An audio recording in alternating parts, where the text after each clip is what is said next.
Let's look more closely at 1/2 and 2/4.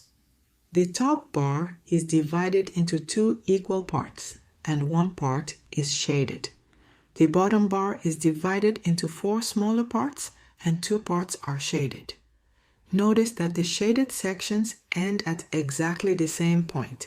The pieces are different sizes, but the total shaded amount is the same.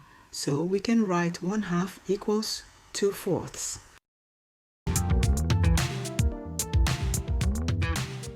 Here we have 1/3. The whole is divided into 3 equal parts, and one part is shaded. Now let's divide the same sized whole into 6 equal parts. To cover the same amount, we need to shade 2 of those smaller pieces. The shaded amount didn't change. Only the number and size of the pieces changed.